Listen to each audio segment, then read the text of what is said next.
بسم الله الرحمن الرحیم. به نام خداوند زیبایی ها عرض سلام و ارادت خدمت تمام بینندگان و متعلمین محترم. امید است که عافیت و سلامتی همراهتان باشه. در ادامه بحث های بیولوژی صنف 11 در خدمت شما هستیم با مباحثی که در این جلسه با هم دیگه مرور خواهیم کرد آشنا شوید. در این جلسه ما بحث های تنفس حجروی را پی میگیریم و انتظار میره که در این جلسه با هم دیگه در ادامه مباحث جلسه گذشتمون مرحله دوم تنفس حجروی که دوران کرپس هست با هم دیگه مرور کنیم و بحث کنیم. در ادامه بحث با مرحله سوم که زنجیره انتقال الکترون هست هم با هم دیگه گفتگو خواهیم داشت و در نهایت با سوالای کنکوری که در این فضا طرح شده در سالهای گذشته آشنا میشیم. با ما همراه باشید.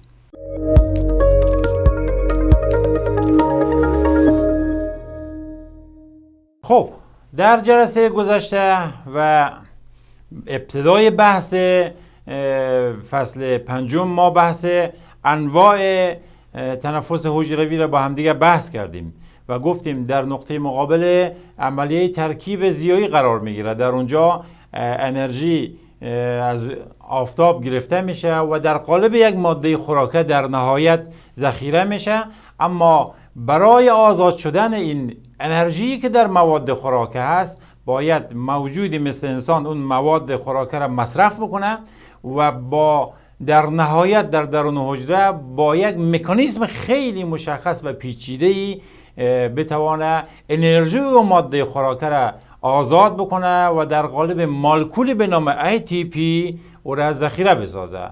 اصولاً بحث تنفس حجروی یعنی نحوه تولید ATP. پس ما در جلسه با هم دیگه مراحل بعدی که در این جلسه مد نظر است با هم دیگه بررسی میکنیم، اما قبل از او یک مرور مختصری از جلسه گذشته رو با هم دیگه داشته باشیم تا پیوند جلسه با این جلسه جدید برقرار بشه و گسستگی ایجاد نشود. در بحث تنفس حجروی اگر یادتان باشه ما تنفس حجروی را به دو دسته تقسیم کردیم. یک دسته آنها نیاز به اکسیژن داشت، اسمش گذاشتیم تنفس حجروی هوازی. در اینجا ما انتظار داریم که میزان زیادی ATP آزاد و تولید بشه و در موجودات یوکاریوت مثل انسان میتونه این پروسه اتفاق بیفته. در مقابل تنفس حجروی هوازی ما تنفس حجروی غیر هوازی را داریم. در اونجا ما نیاز اکسیژن را نداریم و مشارکت اکسیژن در اونجا وجود نداره.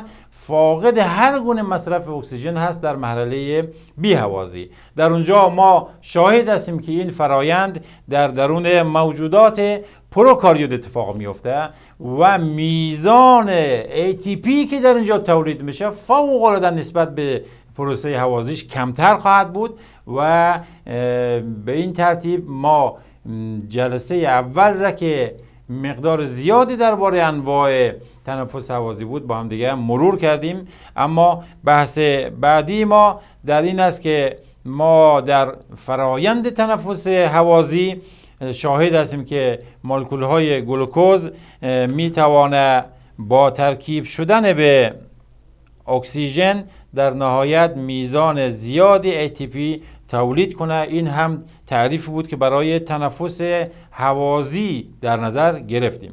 اما مراحل تنفس هوازی را هم با هم دیگه مرور کردیم.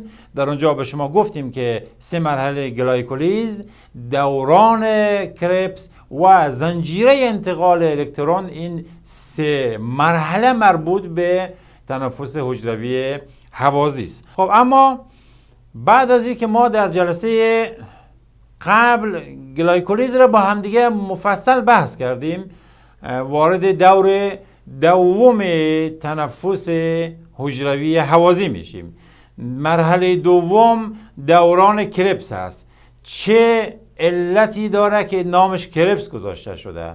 چه مقدار ATP تولید میشه و در نهایت چه مواد دیگری در اینجا نتیجه مرحله دوران کربس هست و آیا انزیم هم در این مرحله شرکت داره یا نداره، این جوابهایش در ادامه بحث خواهیم گرفت. اگر توجه کنین تصویری که ما داریم تصویر مربوط به کاشف این بحث دوران کربس است. اگر این فرد نامش بدانید وقت علت نامگذاری هم برای شما مشخص میشه. این فردی است که جرمنی تبار هست و نامش هم هانس کربس و به افتخار خودش نامی کشفش هم دوران کربس گذاشته. پس علت نامگذاری است که این فرد کاشف نام خودش روی کشف خودش قرار دادن. اما مراحل تنفس حجروی از نظر کربس چیست؟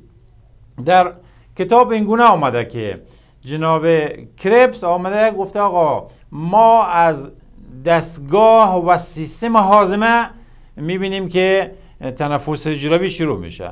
مواد خوراکه تبدیل به مولکول‌های خرد و کوچکی که میشه که اینا قابل جذب هستن و در نهایت ازشون ولی انرژی تولید نمیشه. ما در نظر داشته باشیم که این مرحله اول تنفس حجروی خرد شدن اون مواد خوراکی به اجزای خردتر هست و کوچکتر است که بتوانه در نهایت تولید انرژی نقش ایفا کنه. اگر این مرحله اتفاق نیفته ما ورود مواد خوراکی به درون حجره را نخواهیم دید. پس این مرحله را آقای کربس میگه که جزئی از تنفس حجروی است و در کجا اتفاق میفته؟ در درون سیستم هاضمه. اما مرحله بعدی را که کربس در نظر میگیره ای است که ما تبدیل مواد قابل تجزیه را داشته باشیم به چی؟ به پایوریک اسید که اگر یادت باشه در جلسه گذشته ما ایره گفتیم به اسمش چی است؟ اسم مرحله مربوط به گلایکولیز هست. در گلایکولیز ما شاهد این هستیم که مواد خوراکی که خرد شده، ریز شده و تجزیه شده و قابل جذب است وارد حجره میشه. در کجا؟ در سایتوپلازم. در نهایت خردتر میشه. به چی تبدیل میشه؟ به پایوریک اسید تبدیل خواهد شد. در اینجا ما میزانی از تولید ATP را داریم. چند تا بود؟ 2 تا ATP را میدیدیم دیگه اینجا تولید میشه. اما این مرحله نیاز به اکسیژن نداره و کاملا تخمیری و بی‌هوازی است. این 2 مرحله. اول مرحله سومی که آقای کربس در نظر گرفته که بحث ما از این به بعد شروع میشه در این جلسه این است که همین پاوریک اسیدی که در مرحله گلایکولیز تولید شده کجا وارد شه؟ وارد میتوکندریا شه و چرخه کربس و دوران کربس و زنجیره انتقال الکترون را پی بگیره. این اتفاق در درون میتوکندریا اتفاق میفته و فوق العاده اهمیت داره برای ما که اینجا اکسیژن هم وارد حجره شوه. این مرحله هوازی تنفس حجروی است. در اسلاید بعدی شما مقایسه میخوایم بکنیم گلایکولیز و دوران کربس و بعد والا درباره مکانیسمش یک مقدار با هم دیگه بحث میکنیم. در گلایکولیز اگر حواستون باشه ما گلوکوز داریم. گلوکوز که در سیستم هاضمه ایجاد شده از مواردهای کلان همون گلوکوز تولید شده وارد خون شد، از اونجا وارد حجره در نهایت میشه. حالا وارد حجره که شده در سایتوپلازم چه اتفاق میفته؟ با فرایند و پروسه گلایکولیز در نهایت ما شاهد چی چیز هستیم؟ پارویک اسید هستیم. چند تا؟ 2 تا پارویک اسید و چند مولکول ATP؟ 2 مولکول ATP. این فرایند گلایکولیز با این فرمول نشان داده میشه و اجزایش شناخت میکشه چیزهای نتیجه گلایکولیز هست. اما در بحث دوران کربس و انتقال الکترون که در کتاب شما با هم بحث کرده، مجزا بحث نکرده، گرچه گفته 3 دوره داریم، 3 مرحله داریم، اما خب در کتابتون این قسمت زیاد از هم مجزا نکرده. در اسلاید ها ما سعی می‌کنیم یک مقداری او را مجزا کنیم تا تشخیص داده شود.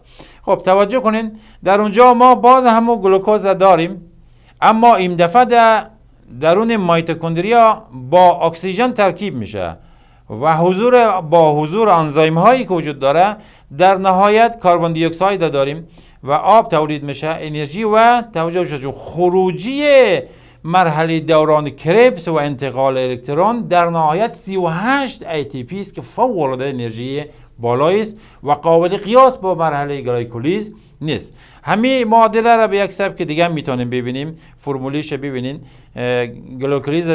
گلوکوز داریم و با اکسیژن ترکیب میشه در کجا؟ در میتوکندریا و در نهایت کربن دی اکساید داریم و آب را داریم، انرژی که با 38 ATP میزان زیادی انرژی است که این میتواند فعالیت های بیولوژیک یک موجود زنده را به راحتی برایش مهیا بسازد و امکانش برایش ایجاد بکنه. اگر خاطرتان باشه ما گفتیم در جلسه قبلا گفتیم که اگر یک موجودی وارد مرحله کربس و انتقال الکترون نشوه، آنقدر ATP تولید نمیکنه که بتونه فعالیت خودش انجام بده و محکوم به مرگ است. اما با ورود به دوران کربس و زنجیره انتقال الکترون آنقدر انرژی آزاد میشه که این موجود بتونه فعالیت های حیاتی خودش انجام بده و در نهایت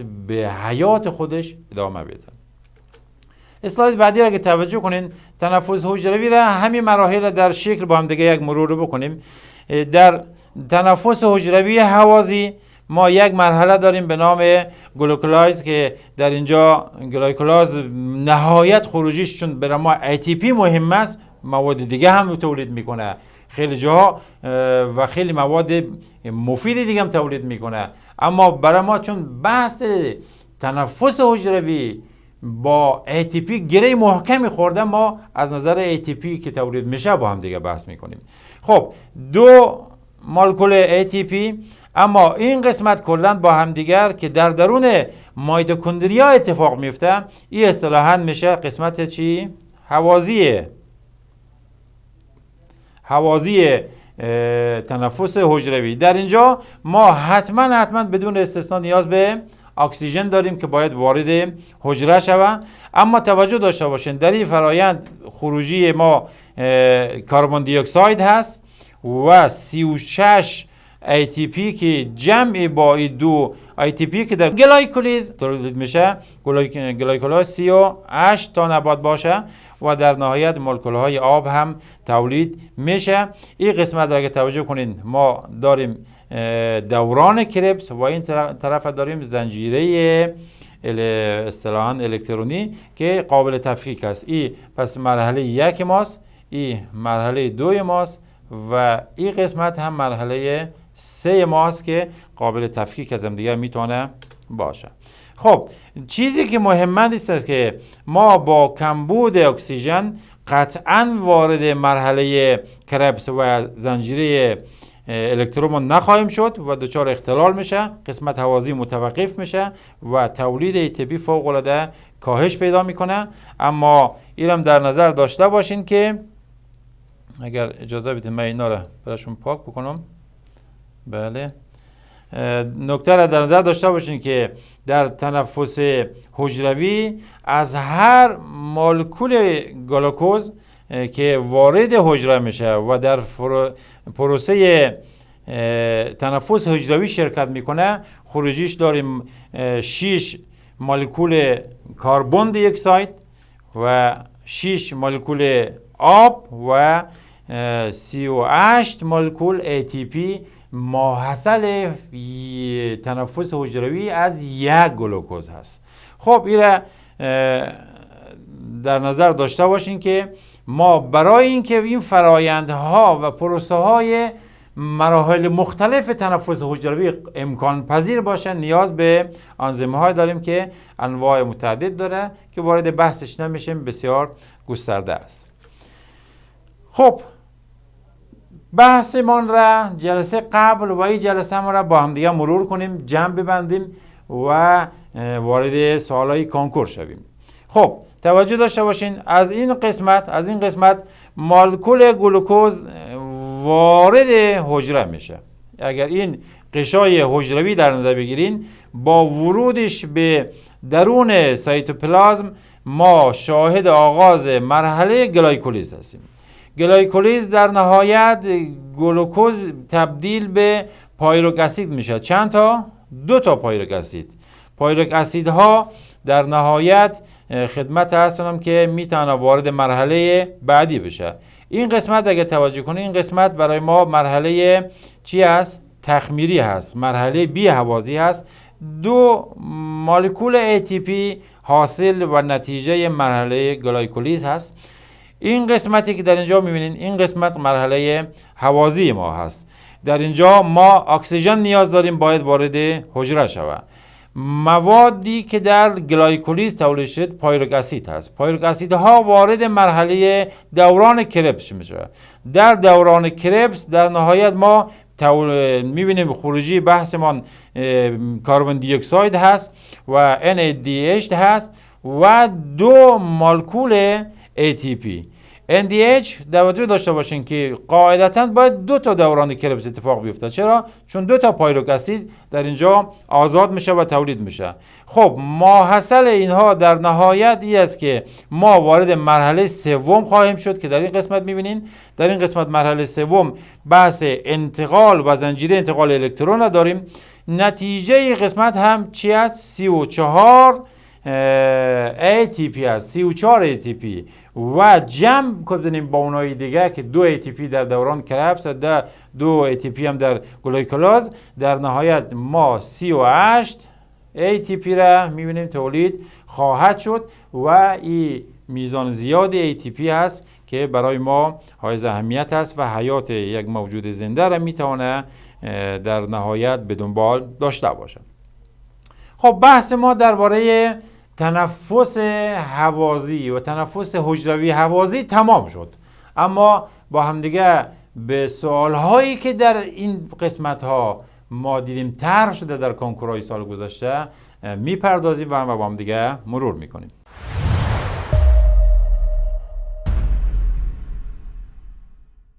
سوال اول، کیمیادان انگلیسی به نام کربس در مورد یکی از عملیه های زیر تحقیق نمود. این دیگه خیلی راحت بود، عکسش به شما نشان دادیم که او عکس گرچه گفتیم در بعضی از منابع آلمان را مطرح کرده به عنوان محل و تابعیت فرد، بعض جا انگلستان و بریتانیا را در نظر گرفته. خب اونش برای ما اهمیت نداره، مهمی است که جناب کربس با هر ملیت و تابعیتی که باشه برای ما قسمت تنفس حجروی را وارد بحث شد و قسمت چه چیزشه؟ دوران کربسشه کشف کرد. پس سوال دقیقی طرح شده، جوابش هم قاعدتا تنفس حجروی باید باشه. دوران کربس به کدام نوع تغییر ارتباط دارد؟ اگر توجه کنین تخمیر قسمت بی هوازی است، ما کار نداریم. تنفس غیر هوازی او قسمت گلایکولیز است، او کاشفش کربس نیست. و تنفس هوازی که دوران کربس نام گرفته شد، این قسمتی است که آقای هانس کربس را کشف کرد. پس دوران کربس به تنفس هوازی ربط داره. بله. خب سوالای ما به پایان رسید. امید است که این 2 بخش برای شما مفید باشه و مسیر علمتان انشالله هموارتر بکنه. حتما مطالعه بیشتری در این بخش داشته باشین، بحث سنگین است و شما را به خدای منان میسپاریم.